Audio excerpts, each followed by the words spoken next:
Chris, I got a bone to pick with you, man. I text messaged you about 3 weeks ago, and I'm still waiting to get a text back. I knew I was gonna see you, Ryan. I have a huge issue with texting in my mind and then going back to bed. So I'll text somebody and I'll be like, yeah, and then I wake up and I'm like, oh, I didn't respond to that at all. I just text you and said send to myself, and I didn't do anything, and I'm behind by 500 messages. Yeah, I was gonna say. Let me see your phone. Do you really have 500 unchecked? Look, I'm about to tell you. Look, I don't lie, was bad. man. I don't lie. Look at here. That's 389. And that's unbelievable. And that resets. That resets all the time. Wow. Now, how much has a lot of group chats, though. Yeah. Oh, with who? That's what it is. With comedians, and so anytime something happens in the world, we roast it, and then it just keeps going. So there's a lot of jokes in there that would probably get everybody canceled. Right. Actually, we have a story too later on in this about, do you have any questionable stuff in your phone? We're gonna get to that in a second. But first, no trending? All right, no trending today. Okay, so then let's get right into topics. I have got to ask you guys what you think about this. So there's this big debate on whether pets should be in grocery stores.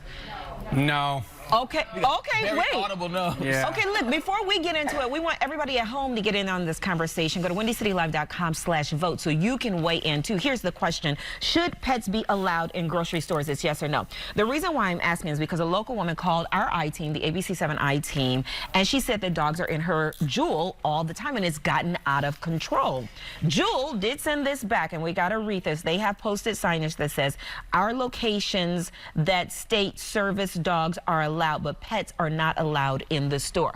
So they're saying that you can bring your service dog, but you can't bring pets. But this particular Jewel, apparently one of the workers was reported as saying there's like 20 to 30 dogs a day.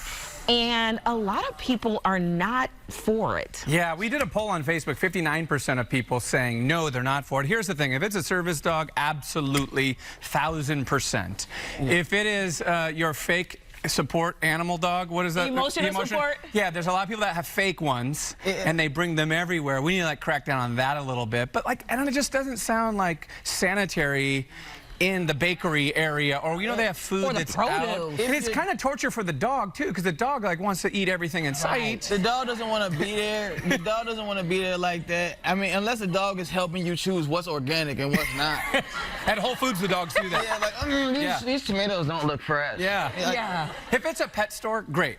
Pet friendly. If it's certain stores, like everybody knows it, and that's their policy, then that's cool. Yeah, I you know what? And I read this, and I have a dog. Like I love my dog. Well, but sometimes you do. I do love Kobe. Okay. His name is Kobe? His name is Kobe. Yeah. K-O-B-E. Love-hate relationship with Kobe. Yeah.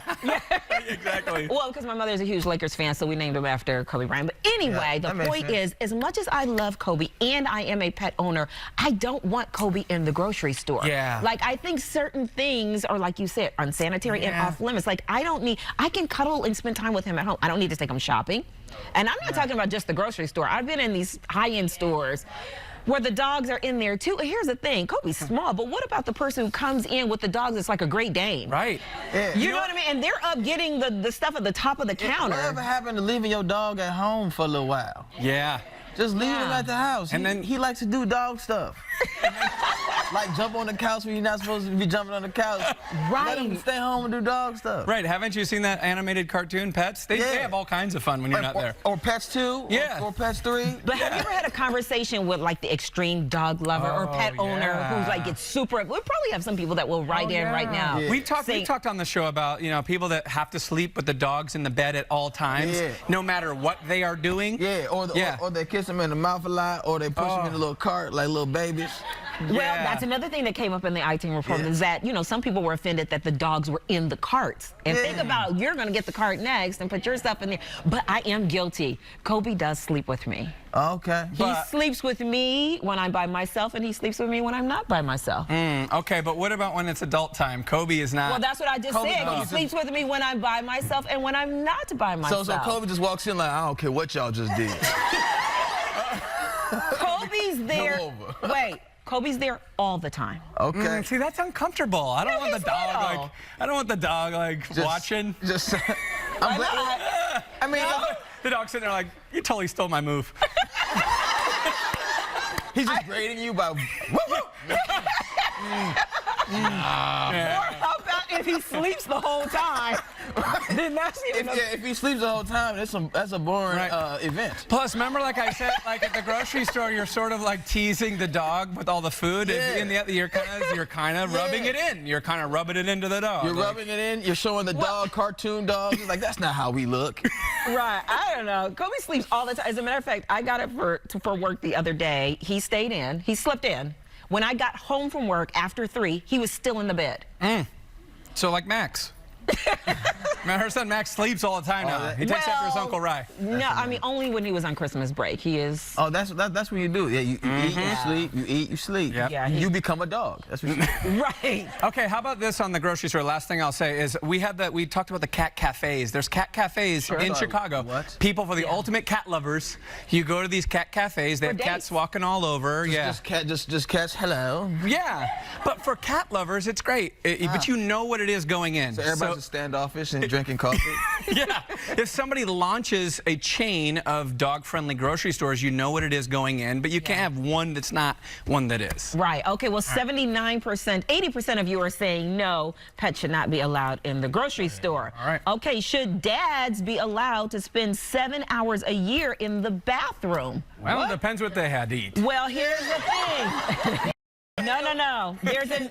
Go ahead. That seems a little wild to like tell somebody they can only be in the bathroom a certain amount of time. Right. Because what if they need to be in there? That's the point. This is a new survey that says dads don't need to be in there. They're actually going in there. 25% of men don't know how they cope without the bathroom because they're using it as a safe haven, a coping mechanism to get away from the wife and kids. That's fair. So now it's okay to be in the bathroom. That's fair. 7 hours actually seems pretty reasonable and low. Yeah, it's fair. Look, my dad, every Father's Day, like, what do you want? Oh, I just want my golf trip. The golf trip is not to play golf. It's to get away from everybody. Right. And that's like a nice little week where he gets to just go do his thing. And I think people need that. Right. It saves people from, like, get yelled at. Yeah, a lot of guys have the man cave. That's where the man cave came from. It was like either they went there voluntarily or they got put on suspension. Right. And it was like, go to your man cave. I don't want to see you. You know what I mean? Some people pray. Some people need a minute. Some people sit on the toilet with every seat down. Just. Okay, well, what about moms? Where do we go then? If the guy is in the bathroom, then we don't even, we need an escape probably more than the dads. Well, you go shopping. Yeah, that Val shops. No. Yes, it's retail therapy. There's so many places you go. The shower with your full clothes on, don't even run the water. You go to the bathroom. So just go sit in the shower. Yeah, you can sit in the shower, just ponder. Okay. You can go to a park and walk around with a friend. He can go to the park with the dog. Yeah, but what if you gotta go to the bathroom? Now, I will say this. I haven't done this in a long time. My kids are older and tolerable, but when they were younger, I used to like to sit in the garage. Okay. So I would pull up from school, pick them up from school, say, I'll be right in. And then they would go in, and then I would be in the garage for however long I needed. Right. And then they start calling my phone. Mom, are you still coming in? One day. Everybody needs that alone time. Now, I live alone, so I get a lot of alone time, and I love it. I love the alone time, especially on Sundays. It's like my day, my R&R day. I don't like to talk on the phone. Yeah, it's the recharge day. I always tell Val, I don't know, you never really get that because you're always Uber mom. She runs, she drives the kids around, then she's got the dog, then she's got, her social life and everything else. That's difficult. Yeah. And then this job, you yap a lot. So. I do. Not her. No, it's okay. You know what I mean? So you're putting out a lot of energy. People in relationships say that. That's what people know. No, I mean, but we do. I do find time though to squeeze in on the couch. But right now, I really like my kids. Like I like being around them. And right now, it's a change. No, I like them and they like me, so I don't mind being with them. But I do look forward to alone time. But then when I think about it, I think I'm scared of it. I'm scared of being alone. Really? Yeah. That's why I'm thinking about having one more kid. Oh, no, we're not talking about this again. Yeah, no, I found of a situation yesterday where I can adopt a baby. You can't? Oh, yeah. I'm considering that.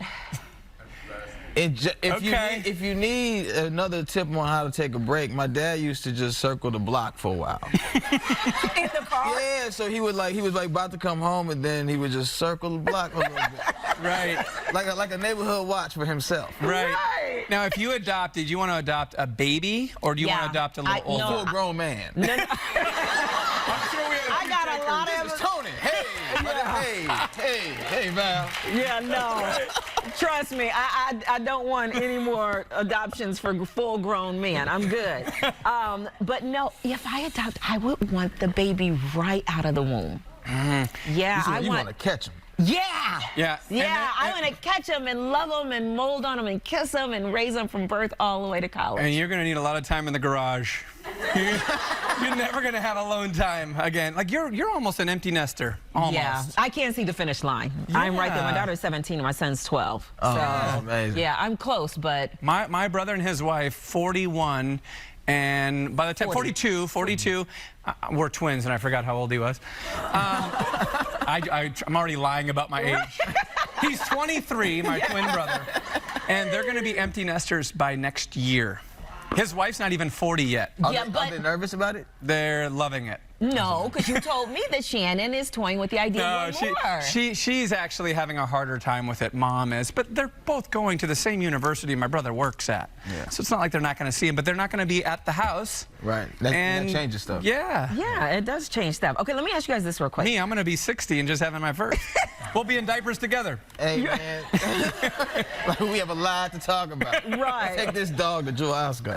For real. Okay, so why do people assume that when their kids are talented in sports that they get that athleticism from the dad? Why do we as a society do that? Because the reason it's a machismo thing. Yeah, I'm asking because Tiger Woods recently took his son, 10-year-old son Charlie, out for golf, and he was the caddy for his son. And apparently Charlie's got a mean stroke. Okay, well that's a bad against that because he's the greatest golfer of all time. His son, we do assume that his son's going to be good, and because his son is good, right? We're like, look at it's the Tiger. Oh, that's but amazing. we know that Elin can swing a mean golf club. Yes, we do. Yes. And that's his ex-wife, just in case you guys forgot. Remember that? Oh, yeah. Oh, yeah. The SUV remembers that. Remember the Cadillac? Was it a Cadillac SUV? I think it was, the windshield took it. Remember? Remember how easily we forget, huh? Well, I mean, yep. So here's the thing, like, you said you get your athleticism from your mom. My dad would resent that, but I do agree with that. My dad was like, oh, right, you know, I played semi-pro hockey. You know, you guys get your genes from me. But my mom was incredibly athletic. My brother played in the NFL. Yeah. I don't know what happened to me. But I always say the best athletes I ever played with, the best athletes I ever knew, their mom was also very athletic. Sometimes the dad wasn't a great athlete, but the mom was athletic. I mean, it's a genetic lottery. It's a pool, but it does help. And a lot of guys I know always look for an athletic woman because they go, if I marry an athletic woman, my son's going to be in the league. If like Serena Williams had a child, I would, and they were good at tennis, I would assume immediately it was from Serena and not from whoever it wouldn't matter who the husband was. Right. It was definitely from her. It is interesting though to see athletes like Michael Jordan's parents are 5'9". His dad was 5'9". His mom's 5'5". He's 6'6", becomes the greatest player of all time. What happened, parents? Why am I 5'8"? How tall are your parents? I don't, not enough. Not tall enough? Not tall enough. I don't know exactly, but I know I'm disappointed in all of it. Yeah. It's genetic. I think sometimes you get it from your dad, sometimes you get it from your mom, sometimes your great uncle was great at music. Yeah. And I think it's a lotto. Like my mom is way more charismatic, and I get that from her. Okay. And I get my timing from my dad because my dad is very quiet, but when he talks, it's some of the most hilarious things I've ever heard. So it's like a mixture of both. Yeah, but everything is pretty much genetic, though. Even things that you gripe about. Like I complain about certain things, and I'm like, guys, I'm starting to sound like my dad. Well, is that genetic or is that just being around them? Or you just everybody turns both. into their parents. You do realize that, right? That's why. And none of us want to. Yeah. No, that's not true. But isn't that why, guys, you can answer this. Don't you look at a woman's mother to determine what she's going to look like when you guys start dating? They say to do that. They do say to do that. Yeah, but they got a lot of surgeons now, so I don't know. And filters. That is true. And filters.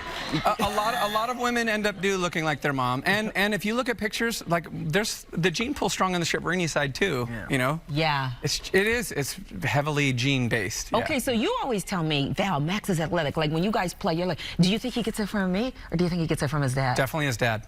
I'm just kidding. I'm just kidding. No, you are athletic, and his dad is athletic. Am I? I mean, I like to think I'm athletic, but when I say that around family members, they laugh. You're athletic, but you're very competitive too. Yeah. And so but he's. I once ran track in high school. And how'd you do? I didn't win anything, but I did run. I ran the 200 and the 400, and then I was a cheerleader. But yeah, I like to think that I'm athletic. I guess in my mind, but maybe not so much. But both Zoe and Max are both athletic. Yeah. But I think it's a lottery. I think if you have a really athletic dad, you might be really. Look at Michael Jordan's son. True. Michael Jordan's son played in college, was never nearly the athlete he was. But Well, look at LeBron James' son right now, Bronny. Yeah, and he's a stud. Right, he's a stud. I'm athletic from my dad, and I get my pettiness from my mama. See, why you gotta say you get the pettiness from your mama? Pettiness, you need pettiness in your life. But you said your mom was charismatic. She is charismatic. And petty. And petty. As well. She's Petty LaBelle. She's Petty LaBelle. Okay, would your mother or any of you like to see the Whitney Houston hologram? Well, her family's commissioned it. It's happening. It's going on tour overseas starting February 25th. That is a picture of it. Yo. That is a picture of it. Wow. That was her in the good years, too. Yeah. Right. Yeah, I don't know. Here's the thing. I want to see what the show looks like. I don't want to pay to see the show. And that's a poll question. Would you pay to see a hologram concert? Why wouldn't you want to pay to see? Oh, you want it to come on TV for free? I just want to know what I'm getting into before I sign up for it. You know what I mean? And what do these tickets cost? Like, are they going to be outrageous like you're seeing the real performer? But here's the thing. If you've got a diehard Whitney Houston fan, it's not going to matter the cost of the ticket because they're going to want to still feel or feel like they're in touch with her. And look at her body of work. And to get something that looks almost like her singing on stage with a whole band and everything, I mean, it could be kind of cool. It's kind of amazing. It shows you how far technology has come. I stutter a lot. You get that from your dad. Yeah, I get that from my dad. He stutters a whole lot. I wish they could have a hologram of the things I want to say. And I could just get them out of my face. Would you see it? Would you see the hologram show? Who would you want to see? I want to see the Tupac one again. Oh, you've seen it? Yeah, I hadn't seen it live. I saw, everybody went crazy like, it's Tupac, but it ain't Tupac. I'm like, well, if we can think he's alive for 1,000 years, then I would see a hologram. Yeah. I would see it. I wouldn't want to pay for a show, but I wouldn't want to pay for most shows. So. Yeah, okay. But we want people to come and pay for your show. Yeah, but that's exactly how it works. Tell us about your show. Yeah, speaking of which, before we let you go, tell us what's going on. Yes, You got something coming up. I'm doing a Chris Redd and Friends show at the Park West. It's a charity. All the proceeds go to Chicago Hopes, and they bring educational programs and money for homeless kids in homeless shelters. So it's a beautiful cause. We got Little Rail coming. Yeah, a lot of Chicago-based comics.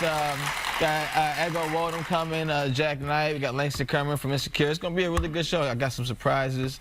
And three-peat. We have a lot of homegrown comics going to be on the show, too. It's going to be a lot of fun, man. And I'm going to wear a little chain. I may wear a bigger chain. I don't know.